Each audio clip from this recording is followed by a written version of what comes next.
আসসালামু আলাইকুম এভরিওয়ান। চাকরের প্রেম গল্পের তৃতীয় পার্ট। তো চলো বেশি কথা না কইয়া গল্প শুরু করা যাক। পরের দিন সকালবেলা তামিম হাসান চৌধুরীর বাসায় এসে হাসান চৌধুরীকে ড্রয়িং রুমে পেয়ে গেল।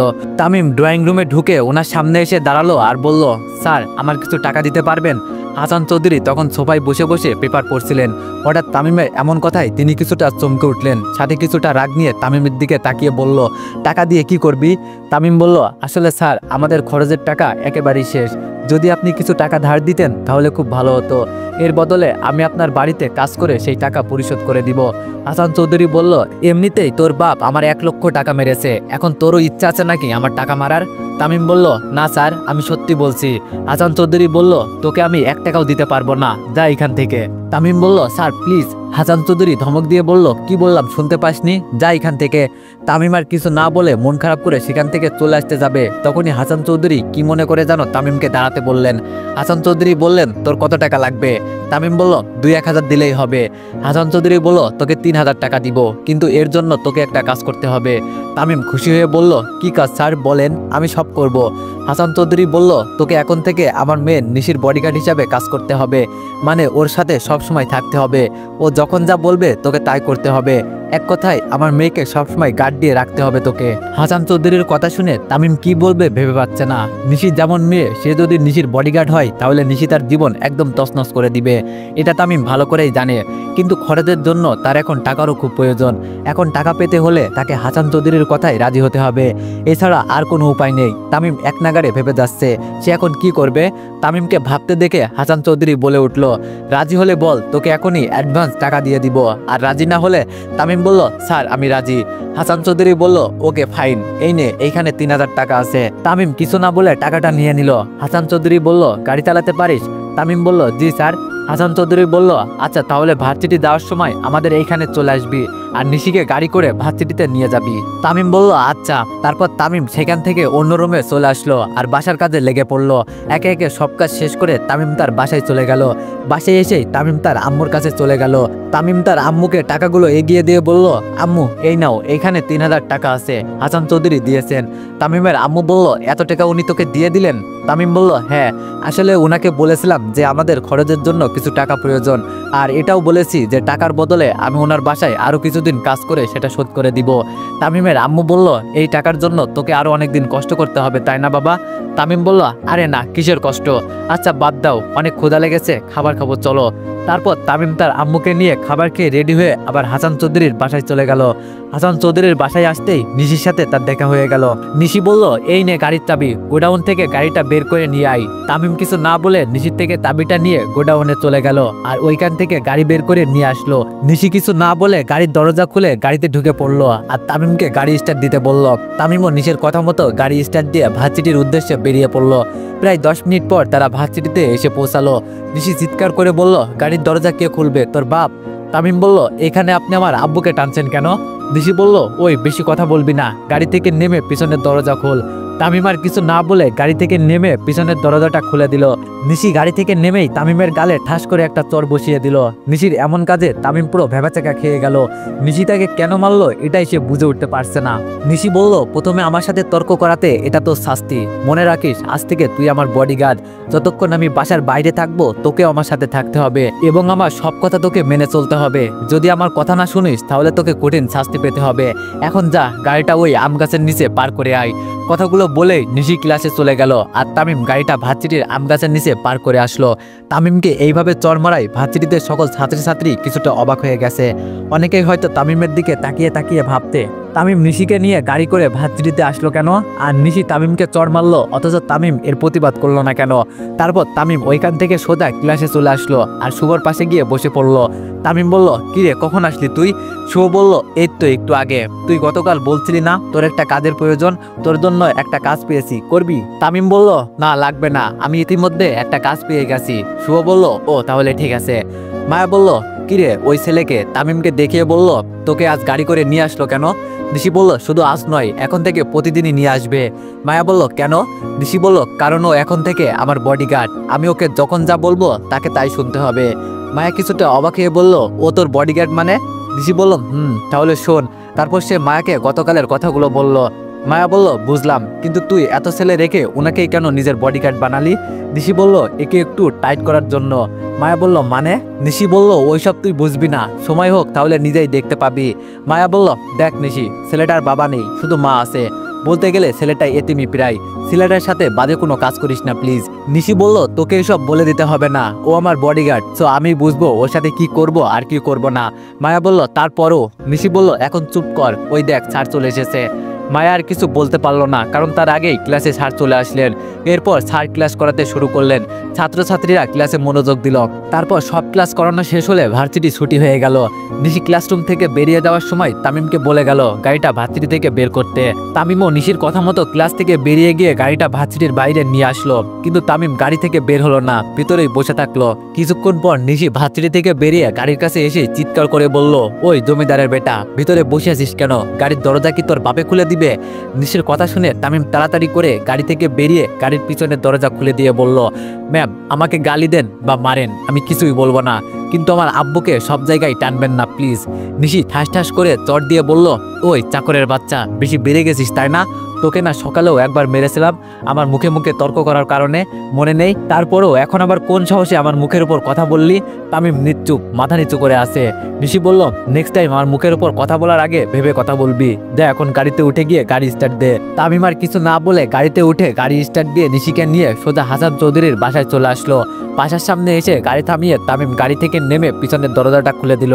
এরপর নিশি গাড়ি থেকে নেমে বাসার ভিতরে চলে যেতে লাগলো, কিন্তু কি মনে করে যেন আবার ফিরে আসলো আর একটা শয়তানি হাসি দিয়ে বলল, মাত্র তো শুরু, এখনো তো অনেক কিছু বাকি আছে, দেখ আগে আগে কি হয় তোর সাথে। নিশির বলা কথাগুলো শুনে তামিম অবাক হয়ে গেল, আর সাথে ভাবনায় পড়ে গেল আর ভাবতে লাগলো, নিশি কি তাহলে আমাকে কোনো বড় ধরনের শাস্তি দেওয়ার জন্য তার বডিগার্ড বানিয়েছে, নাকি তাকে সেফটি দেওয়ার জন্য আমার বডিগার্ড বানিয়েছে? নিশির আসল মতলবটা কি তো বুঝতে পারছে না। আমি তার কি ক্ষতি করেছি যে সে আমার সাথে এমন করছে? তারপর তামিম গাড়িটা গোডাউনে রেখে বাসায় চলে আসলো। বাসায় এসে তামিম প্রতিদিনের মতো খাওয়া দাওয়া করে তার রুমে চলে গেল। এইদিকে নিশিও এতক্ষণে খাওয়া দাওয়া করে তার রুমে গিয়ে ভাবছে কিভাবে তামিমকে সাহায্য করা যায়। এখন তো এই চাকরটা আমার বডিগার্ড, এখন আমি ওকে যা যা করতে বলবো তাকে তাই করতে হবে, আমার কথা অমান্য করার কোনো সাহস নেই তার। কি করা যায় তার সাথে ভাবতে লাগলো। পেয়ে গেছি, বেটা কালকে ভার্সিটিতে চল, তখন বোঝাবো। একটা শয়তানে হাসি দিল নিশি। এইভাবে দিনটা কেটে গেল। পরের দিন সকালবেলা তামিম ঘুম থেকে উঠে ফ্রেশ হয়ে তার আম্মুকে বলল খাবার দেওয়ার জন্য। তামিমের কথায় তার আম্মু কিছুতে অবাক হলেন আর বললেন, তুই তো প্রতিদিন কাজ থেকে এসে খাবার খাস, তাহলে আজ এত সকালে খাবার খেতে চাচ্ছিস কেন? তামিম বলল, আসলে আম্মু ওইখান থেকে এসে তাড়াতাড়ি করে খাবার খেতে হয়, এরপর আবার ভার্সিটিতেও যেতে হয়। এই একটু সময়ে এত কিছু করতে গিয়ে আমি হাঁপিয়ে যাই, তাই এখন থেকে প্রতিদিন খাবার খেয়ে কাজে চলে যাব, আর ওইখান থেকে সোজা ভার্সিটিতে।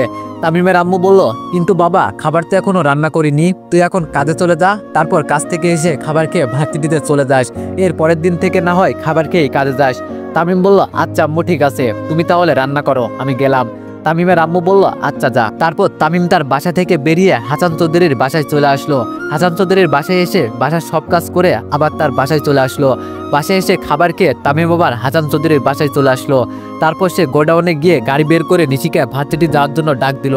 কিছুক্ষণ পর নিশি বাসা থেকে বেরিয়ে এসে গাড়িতে উঠে বসলো। এরপর তামিমও গাড়িতে উঠে গিয়ে গাড়ি স্টার্ট দিয়ে নিশিকে নিয়ে ভার্সিটিতে চলে আসলো। ভার্সিটিতে এসে তামিম গাড়ি থামিয়ে গাড়ি থেকে নেমে গিয়ে পিছনের দরজাটা খুলে দিল। এরপর নিশি গাড়ি থেকে নেমে তার ব্যাগ থেকে একটা টিস্যু তামিমের দিকে এগিয়ে দিয়ে বলল, এই নে, আমার জুতাটা পরিষ্কার করে দে। তামিম বলল, আমি কেন আপনার জুতা পরিষ্কার করে দিব? তাছাড়া আপনার জুতা তো পরিষ্কারই আছে। নিশি ঠাস করে চর বসিয়ে বলল, চাকরের বাচ্চা কোথাকার, তোর এত বড় সাহস, তুই আমার মুখের ওপর কথা বলিস? তোকে না গতকালও এর জন্য শাস্তি দিলাম, মনে নেই? আর আমার জুতা তুই পরিষ্কার করে দিবি, কারণ তুই আমার বডিগার্ড মানে চাকর। কতক্ষণ পর্যন্ত জানিস? যতক্ষণ পর্যন্ত আমি বাইরে থাকবো। নে ধর এটা, আর আমার জুতাটা পরিষ্কার করে দে। যদি না দিস তাহলে আজই আমি আব্বুকে বলে দিব যে তুই আমার কথা শুনিস না। তখন তোকে দেওয়া অ্যাডভান্স টাকাগুলো তো আব্বু নিবেই, সাথে তোকে যে কি করবেন সেটা আব্বুই ভালো জানেন। তামিম নিশ্চুপ চুপ করে দাঁড়িয়ে আছে আর ভাবছে এখন সে কি করবে। এত মানুষের সামনে সে কিভাবে এই কাজটা করবে? তাছাড়া এটা ভার্সিটি, বাসা নয়। বাসা হলে তো করাই যেত, কিন্তু ভার্সিটির এত ছাত্রছাত্রীর সামনে এটা করলে তো ভার্সিটির সবাই তাকে নিয়ে হাসাহাসি করবে। নিশি টিস্যুটা এগিয়ে দিয়ে বলল, কিরে দাঁড়িয়ে আছিস কেন, নে ধর। তামিম বলল, ম্যাম এত মানুষের সামনে এই কাজটা করলে তো সবাই আমাকে নিয়ে হাসাহাসি করবে। নিশি বলল, আমি তো এটাই চাই যে সবাই তোকে নিয়ে হাসাহাসি করুক। এখন তুই আমার জুতা পরিষ্কার করে দিবি নাকি আব্বুকে ফোন করব? তামিম বলল, ম্যাম প্লিজ এমন করবেন না, আমি এই কাজটা এখানে করতে পারবো না। নিশি বলল, দেখ আমার রাগ উঠাবি না, যা করতে বলছি ভালোই ভালোই করে ফেল, না হলে তোকে দিয়ে এই কাজটা কিভাবে করাতে হবে আমার ভালো করেই জানা আছে। তামিম বলল, ম্যাম একটু বোঝার চেষ্টা করুন। নিশি রেগে গিয়ে ঠাস করে একটা চর বসিয়ে বলল, চাকরের বাচ্চা, আমি কি বুঝবো? হ্যাঁ কি বুঝবো? তুই আমার জুতা পরিষ্কার করে দিবি কি দিবি না সেটা বল। নিশি তামিমকে পরপর দুইটা চর মারায় ভার্সিটির সকলে এখন তাদের দিকে তাকিয়ে আছে আর ভাবছে নিশি কেন তামিমকে চর মারলো। তামিমও হালকা মাথা তুলে চারপাশে তাকিয়ে দেখলো ভার্সিটির সব ছাত্রছাত্রীরা গভীর মনোযোগ দিয়ে তাদের দিকে তাকিয়ে আছে। তামিম বুঝতে পারলো তাকে এখন নিশির কথা পালন করতেই হবে, তাছাড়া কোনো উপায় নেই। না হলে নিশি যদি তার আব্বুর কাছে তার নামে বিচার দিয়ে দেয় তাহলে তো হাসান চৌধুরী তামিমের থেকে সেই টাকাগুলো নিয়ে নেবেন। তামিম আর কিছু না ভেবে নিশির হাত থেকে টিস্যুটা নিয়ে হাঁটু গেড়ে নিশির জুতা পরিষ্কার করে দিতে লাগলো। তামিমের এমন কাজে পুরো ভার্সিটির ছাত্রছাত্রী অবাক হয়ে যায় আর চোখ বড় বড় করে তামিমের দিকে তাকিয়ে থাকে। হয়তো তারা ভাবছে তামিম কেন নিশির জুতা পরিষ্কার করে দিচ্ছে। অনেকেই তো আবার তামিমকে নিয়ে হাসাহাসিও শুরু করে দিয়েছে আর নিজেদের মধ্যে কি যেন বলাবলি করছে। তামিমেতে খুব অপমান বোধ করলো আর তার অজান্তে তার চোখ থেকে 2 ফোঁটা পানি বেরিয়ে মাটিতে গিয়ে পড়লো। তামিম তার হাতের উল্টো দিক দিয়ে চোখ মুছে নিশির জুতাগুলো পরিষ্কার করে দিয়ে উঠে দাঁড়ালো।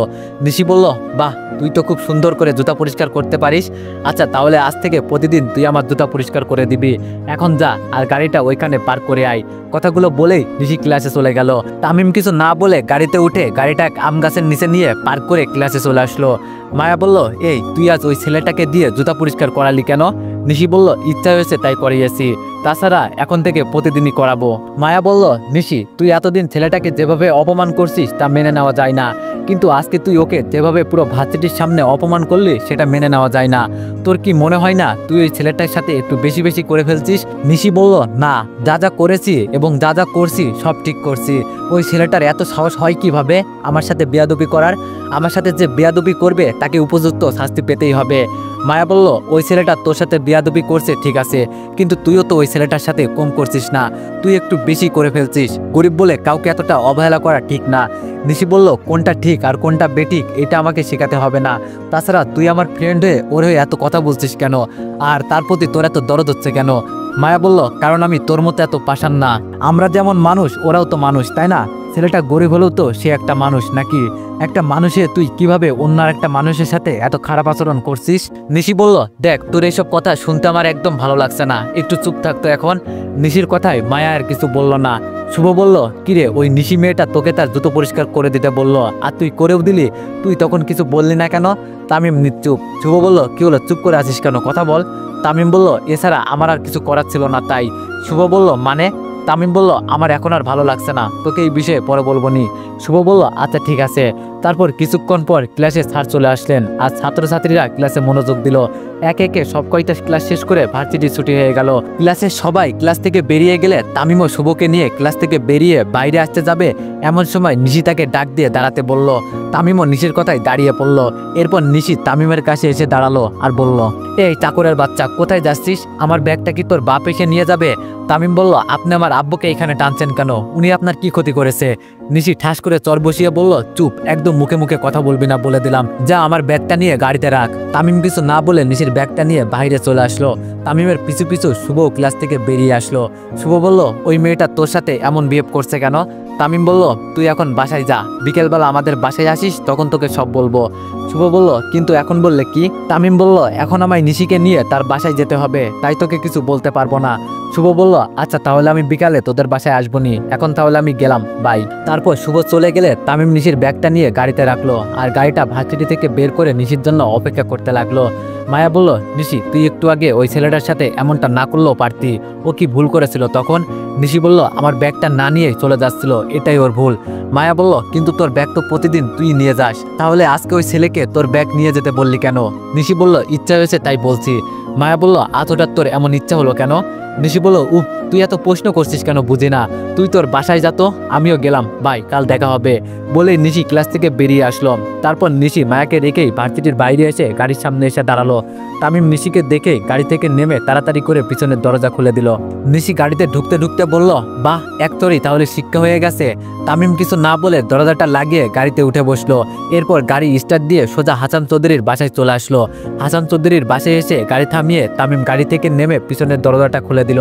এরপর নিশি গাড়ি থেকে বেরিয়ে বাসার ভিতরে চলে গেল। তারপর তামিম গাড়িটা গোডাউনে রেখে তার বাসায় চলে আসলো। বাসায় এসে তামিম খাওয়া দাওয়া করে তার রুমে গিয়ে একটু ঘুমিয়ে পড়লো। বিকালবেলা তামিম তার রুমে ঘুমিয়ে আসে, এমন সময় তার ফোনটা বেজে উঠলো। ঘুম ঘুম চোখে তামিম কলটা রিসিভ করে কানে লাগিয়ে বলল হ্যালো, কে বলছেন? শুভ বলল আরে বেটা, আমি শুভ বলছি, তুই কই? তামিম বলল আমি তো বাসায়। কেন? শুভ বলল আরে বাসা থেকে বের হওয়া, আমি তোদের বাসার সামনে দাঁড়িয়ে আছি। তামিম বলল বাসার সামনে দাঁড়িয়ে থাকতে কে বলেছে, ভিতরে আই। শুভ বলল না, আজকে না, অন্য একদিন, তুই তাড়াতাড়ি বাইরে আই। তামিম বলল আচ্ছা তুই থাক, আমি আসতেছি। শুভ বলল ওকে আই, বলেই কলটা কেটে দিল। তারপর তামিম বিছানা থেকে উঠে ওয়াশরুমে গিয়ে ফ্রেশ হয়ে নিল। এরপর তার আম্মুকে বলে বাসার বাইরে চলে আসলো। তামিম বলল চল ওই দিকে যাই। শুভ বলল ওকে চল। এরপর তারা দুইজন তামিমের বাসা থেকে একটু দূরে চলে আসলো। শুভ বলল তো এখন বল ঘটনা কি? তামিম তারপর শুভকে সব খুলে বলল। সবকিছু শুনে শুভ বলল তুই এই কাজ ছেড়ে দে, এর থেকে ভালো আরেকটা কাজ আছে আমার কাছে। তামিম বলল এখন হুট করে কাজটা ছেড়ে দিলে ওনার টাকা ফেরত দেবো কিভাবে? ওই টাকা থেকে কিছু টাকা অলরেডি শেষ করে ফেলেছি বাজার হাট করে। শুভ কিছুক্ষণ ভেবে বলল আচ্ছা তাহলে তুই এই কাজের পাশাপাশি আরেকটা কাজ কর, আমি বলে তোকে কি করতে হবে? তামিম বলল থাক, বলতে হবে না, আমার আর কাজ করা লাগবে না, যেটা আছে সেটাই থাকুক। শুভ কিছুটা রেগে বলল আরে এটা কোনো কাজ হলো নাকি? তামিম বলল হ্যাঁ আমার জন্য। শুভ বলল ওকে ফাইন, তোর যেহেতু আর কোনো কাজ করার ইচ্ছা নেই তাহলে আমি আর তোকে জোর করব না, বাট 1 মাস হলে এই কাজটা ছেড়ে দিস, আমাকে এসে বলিস আমার কাছে একটা ভালো কাজ আছে, ওইখানে কাজ করলে এর থেকেও বেশি বেতন পাবি। তামিম বলল আচ্ছা দেখা যাক, এখন চল একটু ওইদিকে ঘুরে আসি। শুভ বলল চল। তারপর তারা দুজন বেশ কিছুক্ষণ ঘোরাঘুরি করে যার যার বাসায় চলে গেল।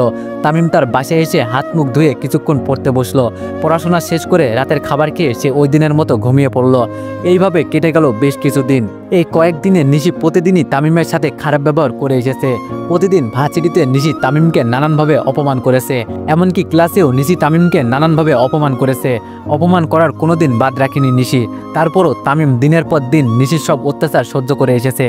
কিন্তু একদিন নিশি এমন একটা কাজ করলো যা একেবারে সীমানার বাইরে চলে গেছে। প্রতিদিনের মতো তামিম আজকেও হাসান চৌধুরীর বাসায় এসে বাসার সব কাজ শেষ করে নিশিকে ভার্সিটিতে নিয়ে যাওয়ার জন্য গোডাউন থেকে গাড়িটা বের করে নিশির জন্য অপেক্ষা করতে থাকে।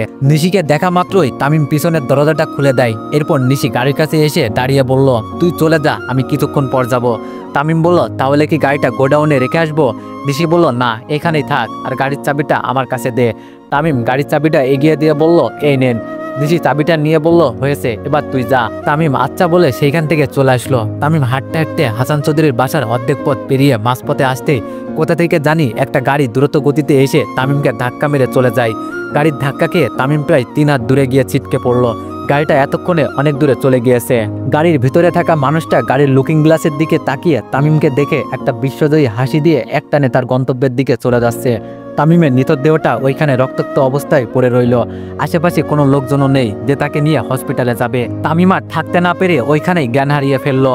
তামিমের জ্ঞান ফিরলে সে নিজেকে হাসপাতালে একটা বেডে আবিষ্কার করলো। আশেপাশে তাকিয়ে দেখলো কেউ নেই, শুধু একটা মানুষ তার পাশে বসে আছে। সেই মানুষটা হলো শুভ। তামিমের জ্ঞান ফিরেছে দেখে শুভ তাড়াতাড়ি করে ডাক্তারকে ডেকে নিয়ে আসলো। ডাক্তার এসে তামিমকে কিছুক্ষণ চেক আপ করে কিছু ওষুধের নাম লিখে দিয়ে ওষুধগুলো আনতে বলে চলে গেলেন। ডাক্তার চলে যাওয়ার পর শুভ এসে তামিমের পাশে বসলো। শুভ বলল কিভাবে কি হলো? তামিম বলল সেটা পরে বলছি, আগে বল আমাকে এখানে কে নিয়ে আসলো? শুভ বলল আমি নিয়ে এসেছি।